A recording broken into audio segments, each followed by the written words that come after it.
ഹായോ ഒരു ഫ്രഷ് ഒന്ന് ഇവിടേക്ക് വരാൻ നേരത്ത് ഭയങ്കരമായിട്ടുള്ള കുറേ ഡൗട്ട് എൻ്റെ ഉള്ളിലുണ്ടായിരുന്നു. അപ്പോൾ നമുക്ക് എല്ലാവർക്കും ഉണ്ടാവും. ഇപ്പോൾ നല്ല ടീച്ചേഴ്സ് ആണോ, എത്രത്തോളം പഠിപ്പിക്കും, ഈ പഠിപ്പിക്കുന്നത് മതിയാവോ, ഇത്രയും പഠിക്കണോ, എന്നാൽ കുറേ ഡൗട്ട് നമ്മുടെ അടുത്തുണ്ടാവും.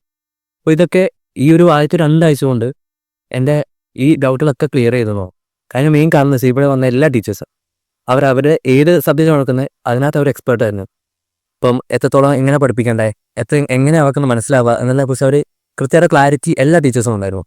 അപ്പോൾ അവർ പഠിപ്പിക്കുന്ന കാര്യത്തിന് നമുക്ക് മനസ്സിലാവുന്നുണ്ടോയെന്ന് ഇടയ്ക്കിടയ്ക്ക് ടെസ്റ്റ് ചെയ്യാൻ വേണ്ടിയിട്ട് അവർ ക്ലാസ്സിൽ കുറേ ഗെയിംസ് ആണെങ്കിലും കുറേ ആക്ടിവിറ്റീസ് കണ്ടക്ട് ചെയ്യുന്നുണ്ടായിരുന്നു.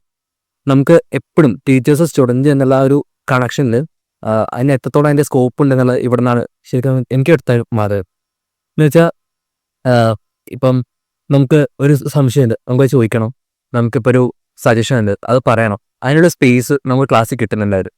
അപ്പം നമ്മൾ സജഷൻ പറയുകയാണെങ്കിൽ അതിനെ പെർസീവ് ചെയ്തിട്ട് അതവരുടെ പഠിപ്പിക്കുന്ന രീതിക്കകത്തൊക്കെ ചേഞ്ച് ചെയ്യാൻ അവർ മാക്സിമം നോക്കിയിട്ടില്ലായിരുന്നു.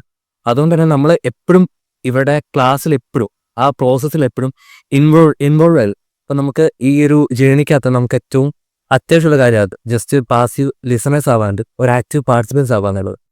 ഇതെല്ലാം പുറമെ നമ്മൾ ക്ലാസ്സിൽ എപ്പോഴും ടീച്ചേഴ്സ് അവൈലബിൾ ആയിരുന്നു.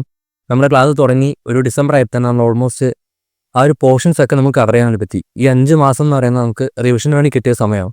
ഇപ്പം നമുക്കറിയാം ഒരു UPSC ആസ്പിറൻ്റ് നിൽക്കുന്ന സമയത്ത് റിവിഷൻ എത്രത്തോളം പ്രാധാന്യമില്ല. അപ്പം ഈ 5 മാസം കിട്ടുക എന്ന് പറയുന്നത് ഒരു നമുക്ക് കോൺഫിഡൻസ് ആണെങ്കിലും ഒരു സാറ്റിസ്ഫാക്ഷൻ കിട്ടുക ഒരു ലെക്ചർ ഒരു സിറ്റുവേഷനാണ്. അപ്പോൾ അത് എനിക്ക് ഇവിടുന്ന് കിട്ടിയിട്ടുണ്ട്. സോ ഞാൻ സാറ്റിസ്ഫൈഡ് ആണ്, അതുപോലെ കോൺഫിഡൻസ് ആണ്.